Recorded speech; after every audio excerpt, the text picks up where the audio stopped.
कुत्ता रोज भौंकता है मगर वो इंपैक्ट क्रिएट नहीं कर सकता। शेर सिर्फ सुबह दौड़ता है, बाकी काम उसकी शेरनियां ही कर जाती हैं और उसका इमेज और उसका ब्रांड करता है। वो काट, क्योंकि शेर को दुनिया के अंदर सिर्फ शेर मार सकता है और कोई मखलूक नहीं मारती। ये है उसकी काट के वो जिसमें वक्त काटना होता है तन्हाइयों में।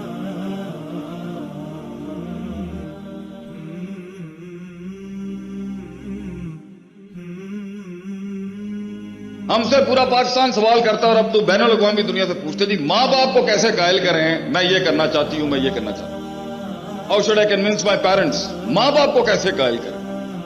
ऐसी उन्होंने वही गल सुनाने अब भाई माँ बाप को, बुजुर्गों को कायल नहीं किया जाता, सिर्फ दिखाया जाता है। कायल वो खुद हो जाएंगे। मुंह के फायर चलाता रहेगा, तेरा अपना साया नहीं मानेगा, तू कौम के दिल के अंदर अल्फाजों के साथ वो विजन उतारेगा, ये होता ही नहीं है। तो शुरुआत बड़ी खामोशियों की होती है उन लोगों की जो बने थे आसमानों पे राज करने के लिए। खामोशियां नहीं देखी हमने जिंदगियों। सकूत, एक शेर की खामोशी, उसके बालों के अंदर वो हैबत तो सबको दिखती है, लेकिन सदियों की काट जो वो काटता है कि शेर को आप जाके यूट्यूब पे लिखिएगा इन्फेंटिसाइड ऑफ लायंस, तो एक वर्कशॉप सिर्फ शेर पे होनी चाहिए कि शेर को उस मकाम तक पहुंचने के लिए कि उसे बगैर कहे पूरे जंगल के अंदर लोग मानते हैं, काट काटी होती है उसने खामोशियों की। कुत्ता रोज भौंकता है मगर वो इंपैक्ट क्रिएट नहीं कर सकता। शेर सिर्फ सुबह दौड़ता है, बाकी काम उसकी शेरनियां ही कर जाती हैं और उसका इमेज और उसका ब्रांड करता है। वो काट, क्योंकि शेर को दुनिया के अंदर सिर्फ शेर मार सकता है और कोई मखलूक नहीं मारती।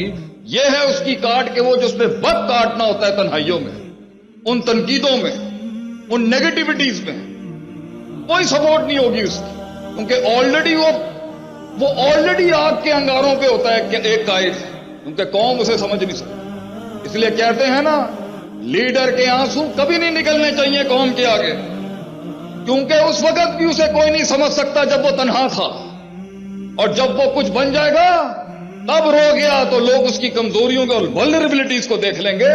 ये सफर आग के अंगारों का, इसमें आप अपना आप दिखा ही नहीं सकते।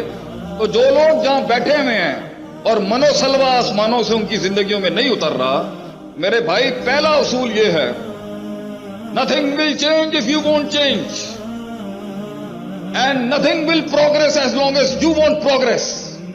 कुछ नहीं बदलेगा।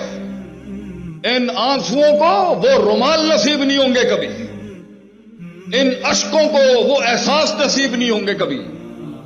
तूने करना है अपने लिए मेरे भाई, और हमने करना है अपने लिए, और हमारे मुल्क ने भी यही सोचा, वी हैव टू चेंज।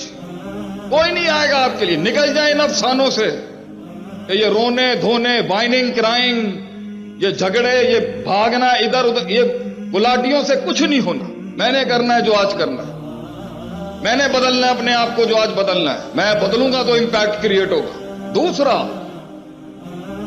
इसके अंदर शुरुआत में तनकीद होती है, आखिर में जाके ये मनफियत इस बात में बदल जाएगी। तो तरक्की के सफर के अंदर, डेवलपमेंट के सफर के अंदर, तामीर, तकमील, तजमील, तासीन, ताबीर और ये बाबे तफील के जितने भी हैं, सबके सफर के अंदर दो बड़े इंग्रेडिएंट्स जो इंसान को पचाते हैं, खड़ा करवाते हैं, मनवाते हैं, तनकीद को तस्हीह में, तनफीज में, तकरीम में, तशरीफ में, तारीफ में और ताईद के अंदर जितने सीखे हैं आपके हक में बुलवाते हैं। इसके लिए दो बड़ी कुल्ली हैं जिस पर आपने काम करना है। गलती इनमें से किसी एक पर ही होगी जो पानी रास्ता ना बना सका। अल्लाह ताला कुरान में कहता है, हम क्योंकि तिफले मकतब हैं इस फील्ड के, जानना चाहते थे हमेशा से कि क्या हुआ जो हम ना कर सके और वो कर गए। What was the reason behind I wasn't able to pull it off and they were able to pull it off? किसी की तरक्की से हसद नहीं करनी चाहिए, चाहे वो गैरों की भी हो या काफरों की भी हो। अपने घर को, अपने कबीले को देखना चाहिए इंसान को। One should be concerned about his own tribe. तो आई वॉज ऑलवेज कन्फर्म, मेरा घर कैसे, मैं अपने घर के लिए क्या कर सकता हूं अपनी कौम के। कहां मार खा गए हम, क्या चीज रह गई, क्या चीज रह गई जो नहीं हो सका। शुरू से गरीब होते तो गुर्बत भी कबूल कर लेते, फकीरी भी कबूल कर लेते।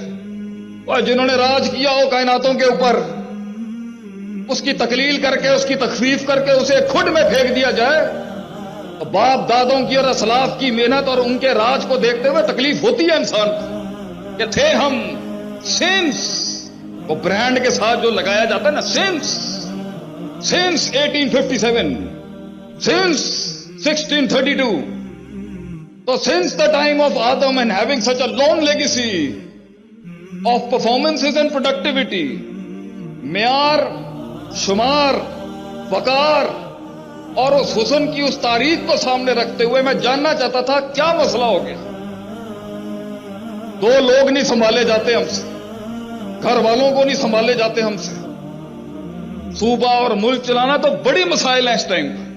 کیسے ایک انسان، خلق الانسان ضعیفا، اللہ کہتا ہے قرآن میں، کمزور ہے، کیسے چڑھ گیا آبادی اتنی، کیسے اتنے بڑے بڑے مونیومنٹس کھڑے کر گیا دنیا میں انسان جو خود کو نہ کھڑا کر سکا؟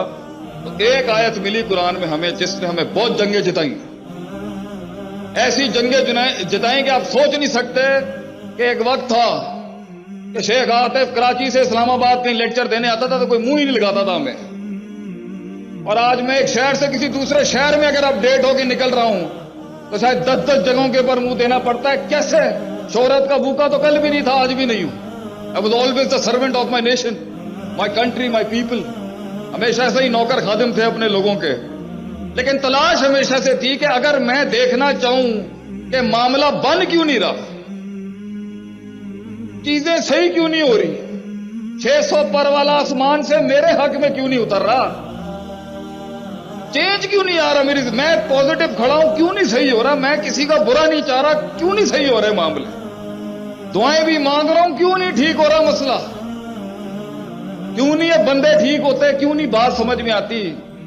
پوری قوم کی بیٹیاں ہمیں میسیجز کرتی ہیں گھروں کے حالات کے حوالے سے، کیوں نہیں گھر ٹھیک ہوتے، کیوں نہیں فیملیز ٹھیک ہو رہی، کیوں نہیں وہ وفا پیدا ہو رہی میاں بیوی میں، ہو رہا ہے تو وہ ادب کہاں چلا گیا، ادب ہے تو وہ قیادت کہاں چلی گئی، وہ احترام کہاں چلا گیا، کیوں نہیں ہو رہا یہ سب؟ تو ہمیں ایک چیز ملی جس نے ہماری زندگی میں بہت فائدہ دیا، اور وہ آج آپ کی خدمت میں پیش کروں گا میں، اس کے بعد میں اختتام چاہتا ہوں۔ اللہ تعالیٰ قرآن میں کہتا ہے وَجَعَلْنَا مِنْهُمْ أَئِمَّةً، ہم ایک عام انسان کو، ایک عام سی فکر کو امام بنا دیتے ہیں، قیادت بنا دیتے ہیں، لیڈر بنا دیتے ہیں، وہ جمع کر لیتا ہے سب کو اپنے اندر، وہ اتنی بڑی کائنات بنتا ہے کہ ساری کائناتیں ضم ہو جاتی ہیں اس کے اندر۔ یہدون بامرنا، وہ ایسے چل رہا ہوتا ہے جیسے ڈیوائن گائیڈ لائن اس کو گائیڈ کر رہی ہو، اتنا سنکرونائزڈ ہوتا ہے وہ اللہ کے ڈاکٹر، وہ کائنات کی فطرت سے اتنا سنکرونائزڈ ہوتا ہے کہ ایسا لگ رہا ہوتا ہے کہ آسمان سے اصول اتر رہے ہیں اس کے، اتنا سنکٹ ہوتا ہے وہ اصولوں میں، فطرت میں، عادت میں، پریکٹیکلٹیز میں، تھیریٹکس میں، اصولوں میں، قواعد میں، ضوابط میں، اتنا انٹیگریٹڈ ہوتا ہے وہ، اس بصیرت میں، اس نظیرت میں اتنا انٹیگریٹڈ ہوتا ہے کہ اصول سے ہٹ کے بات نہیں کرے گا۔ اصول کو بھی جو اصول چاہیے ہوتے ہیں ان اصولوں میں بھی بڑا پکا ٹھکا ہوتا ہے، بار بار گرائنڈ کر کے اس کا علم ایسی تعبیر پا چکا ہوتا ہے کہ اس کے اندر کبھی فساد نہیں ہوتا جب فتویٰ نکلتا ہے۔